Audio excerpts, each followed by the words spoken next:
வியூசர் நேயர்கள் அனைவருக்கும் வணக்கம். தண்ணி வந்துருச்சுங்க, என்னது காவேரியில இருந்தா அப்படின்னு நீங்க கேட்டீங்கன்னா அதுதான் இல்ல. அமைச்சர்களினுடைய கண்களில் இருந்து இன்றைக்கு கண்ணீர் அப்படியே தரை பெருக்கெடுத்து ஓடுகிறது. அந்த கண்ணீரெல்லாம் அப்படியே திசை மாற்றனாக்க நம்ம தஞ்சாவூர் டெல்டாவில மாடு பூட்டி ஏறு ஓட்டி உழுவலாம். அந்த அளவிற்கு கண்ணீரை தாரை தாரையாக இன்றைக்கு நம்ம கண்ணுல ஜலம் வச்சுண்டார் தம்பி அப்படின்ற மாதிரி அமைச்சர்கள் தாவைக்கு அமைச்சர்கள்லாம் கண்ணுல தண்ணி வச்சுட்டாங்க.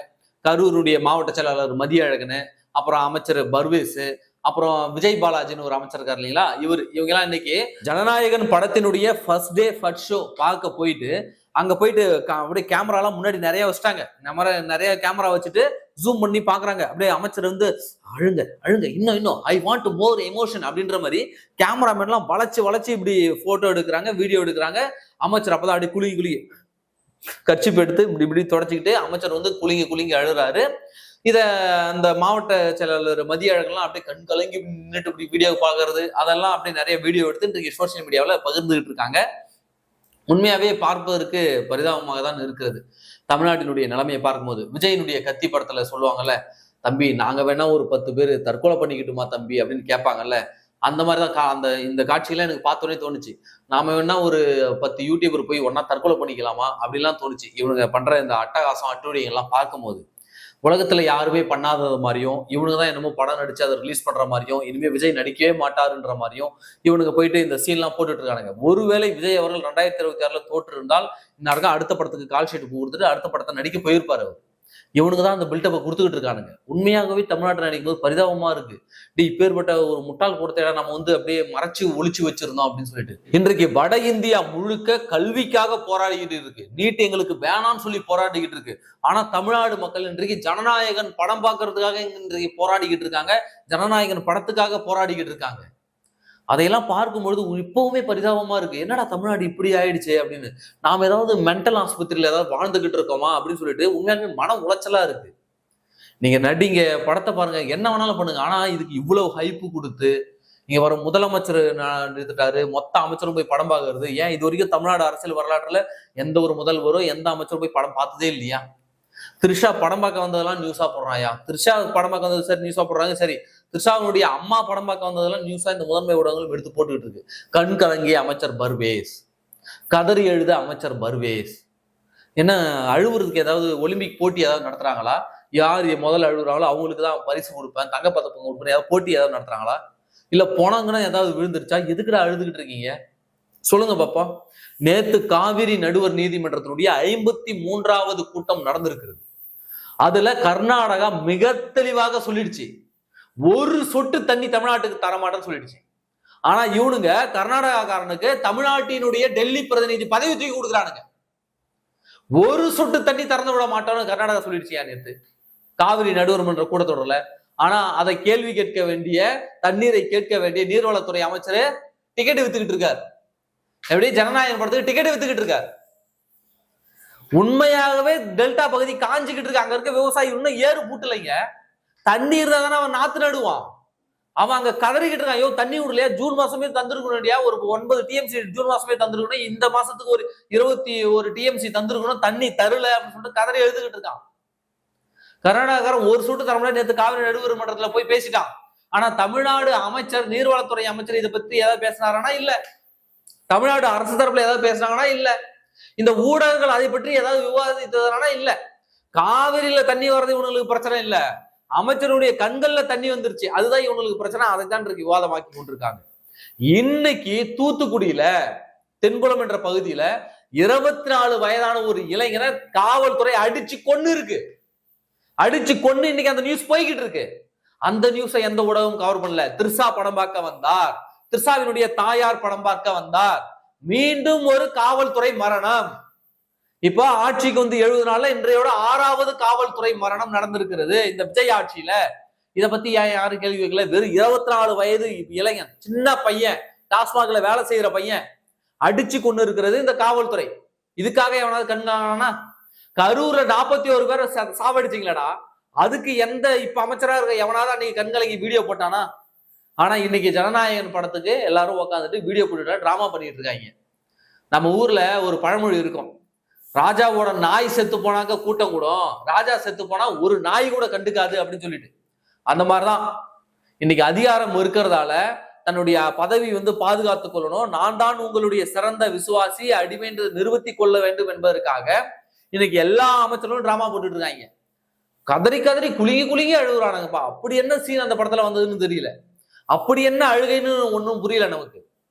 இன்றைக்கு தொழில்துறை அமைச்சர் அந்த ரீட்டா, அந்த ரீல்ஸ் ரீட்டாவை தான் இன்னும் காணும்.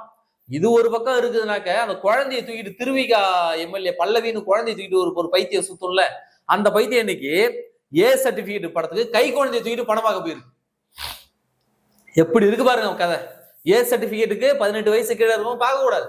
ஆனா அந்த திருவிகா எம்எல்ஏ, அந்த ஆம்ஸ்ட்ராங்கினுடைய மனைவியை தோக்கடிச்சாங்கல்ல, அந்த மக்கள் தோக்கடிச்சாங்கல்ல, அந்த எம்எல்ஏ கை குழந்தைய தூக்கிட்டு ஏ சர்டிபிகேட் கொடுத்த படத்தை பார்க்க போயிருக்கு தேட்டருக்கு. அந்த குழந்தை பாவுங்க. உண்மையாவே அந்த குழந்தைக்கு வாய் இருந்தனா அசிங்கசியமா கேட்கும் அவங்க அம்மாவையே, என்னை எதுக்கு இப்படி கொடுமைப்படுத்திட்டு இருக்க, ரீல்ஸ் வரைக்கும் என்ன ஏன் இப்படி டார்ச்சர் பண்றேன்னு. ரீல்ஸ் ரீட்டா எப்ப அழுது வீடியோ வெளியிடுன்னு தெரியல. இன்னும் பல அமைச்சர்கள் எப்ப அழுவானுங்க, எப்ப அழுது வெளியிடுவான்னு தெரியல. இனிமே கொஞ்சம் கொஞ்சமாக வெளியிடுவானுங்க அழுகுற வீடியோ எல்லாத்தையும். இதையெல்லாம் பார்க்கும்போதுதான் தமிழ்நாட்டில் இவ்வளவு பெரிய பிரச்சனை நடக்குது. நீட் தேர்வுக்காக அவ்வளவு பெரிய போராட்டங்கள் தமிழ்நாட்டிலேயே சில இளைஞர்கள் போராடிக்கிட்டு இருக்காங்க, டெல்லியில இளைஞர்கள் போராடிக்கிட்டு இருக்காங்க. ஆனா இங்க ஒரு முட்டாள் தற்கூரி கூட்டம் ஒரு தலைமுறையை நாசம் பண்ணி வீணாக்கி வச்சுட்டு மோயேன் அப்படின்றத நினைக்கும் போதுதான் கவலையாக இருக்கிறது. பெத்தவங்க நாம கண்காணிக்காம விட்டதனுடைய விளைவு. பெத்தவங்க நாம கரெக்டா அவனை புடிச்சு செவிலு மேலே 2 விட்டு படிக்கிற வயசுல படிக்கிற வேலையை பாருடா மயிறு, படத்தை தூக்கிட்டு ரசிகன்னு சொல்லிக்கிட்டு அரசியல்லாம் பேசிக்கிட்டு தெரியாத, படிக்கிறப்ப படிக்கிற வேலை மயிர பாரு. 18 வயசு ஆகட்டும், நீ கல்லூரிக்கு போ. கல்லூரிக்கு போனதுக்கு அப்புறம் 23 வயசுக்கு அப்புறம் தான் உன்னுடைய மூளை முழுமையா வளர்ச்சி அடையும். அதன் பிறகு நீ என்ன வேணாலும் பேச நான் கேட்கறேன்னு பெத்தவங்க அன்னைக்கே இவனுங்களெல்லாம் செவிலு மேல 2 விட்டு ஒழுங்கா பள்ளிக்கூடத்துக்கு அனுப்பியிருந்தா இந்த நிலைமைக்கு நாம நின்று இருக்க மாட்டோம். இன்றைக்கு காவிரியில தண்ணீர் தர மாட்டேன்ட்டான். விவசாயத்திற்கு தண்ணீர் இல்லை. விவசாயிகள் அங்க அழுதுகிட்டு இருக்காங்க, இவனுங்க படத்துக்காக அழுதுகிட்டு இருக்காங்க. நீட் தேர்வுல பல மாணவர்களை தமிழ்நாடு பறி கொடுத்தது.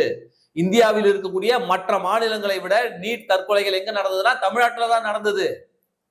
இன்றைக்கு அதை எதிர்த்து ஒரு போராட்டம், அந்த நீட் தேர்வை நீக்குவதற்கான ஒரு வாய்ப்பு நம்ம கையில இருக்கும் பொழுது அதை விட்டு நம்ம இன்னைக்கு சினிமா மோகத்தின் பின்னாடி ஓடிக்கொண்டிருக்கிறோம் என்றால், அப்ப இத்தனை ஆண்டுகள் பலியான உயிர்களுக்கு மதிப்பே இல்லாம போச்சேடா. நீட் தேர்வுக்காக உயிரிழந்தவர்களுக்கு அந்த உயிர்களுக்கு மதிப்பு இல்லாம போச்சேடா. இதையெல்லாம் நினைக்கும் போதுதான் இன்னும் கவலையாக இருக்கிறது. இன்னும் இந்த சமூகத்தை இந்த விஜய் எப்பேற்பட்ட தருதலைகளாக மாற்றப் போகிறார் என்பதை நினைக்கும் போதுதான் பகீருங்குது. எப்படிப்பட்ட ஒரு சமூகத்தை நம்ம உருவாக்கி வச்சிருக்கிறோம்னு நினைக்கும் பொழுது பகீருங்குது. பிள்ளைகளை இனிமே நம்மளால ஒரு ஒரு ஒரு ஒழுக்கம் சொல்லி வளர்க்க முடியாதுன்ற கவலை எழும்புகிறது.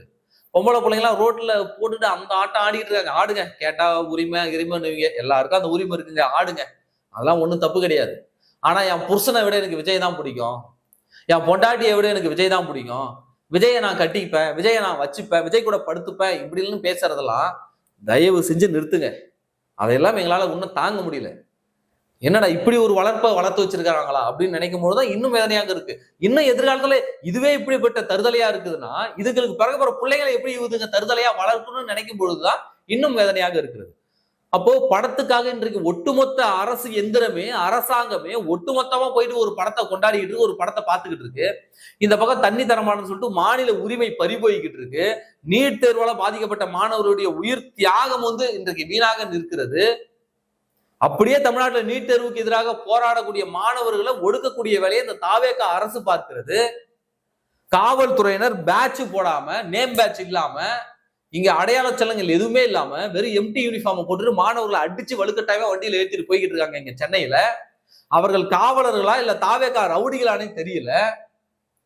இவ்வளவு பிரச்சனைகள் இங்க ஓடிக்கிட்டு இருக்குது. இதே தப்பதான திமுகவும் பண்ணுது. இங்க மக்கள் புத்துரிமை பணியாளர்கள் போராடிக்கிட்டு இருக்கும்போது மு.க. ஸ்டாலின் போயிட்டு கூலி படம் பார்த்துட்டு வந்தார். இன்றைக்கு மக்கள் தமிழ்நாடே கொந்தளிச்சு கிடக்குது, தமிழ்நாடே போராடிக்கிட்டு இருக்குது, தமிழ்நாடே கண்ணீர்ல வைக்குது. இவங்க இன்னைக்கு ஜனநாயகன் படத்தை பார்த்து கொண்டாடிட்டு இருக்கானுங்க. இதுதான் மாற்றமான்னு நாங்க கேட்கிறோங்க. இதுதான் நீங்கள் எதிர்பார்த்த மாற்றமா? திமுக ஆட்சியிலையும் அதே படுகொலைகள், லாக்அப் டெத்துகள் இங்கேயும் நடக்குது. திமுக ஆட்சியிலையும் அதே பெண்களுக்கு எதிரான வன்கொடுமைகள் அதுவும் தாவேகா ஆட்சியிலையும் குறையல, அதுவும் நடக்குது. திமுக ஆட்சியில அவரும் படம் பார்க்க போறாரு, இவரும் படத்தை கொண்டாடிக்கிட்டு இருக்கானுங்க. என்ன வித்தியாசம் நீங்க சொல்லுங்க? திமுக ஆட்சிக்கும் தாவேகா ஆட்சிக்கும் என்ன வித்தியாசம்? இதுதான் மாற்றம், நீங்கள் கேட்ட மாற்றமா தமிழ்நாடு மக்களே என்பதை உங்கள் கண் முன்னாடி வைக்கிறோம். நீங்க பார்த்து முடிவு பண்ணுங்க, நீங்க பண்ணது சரியா அப்படின்னு.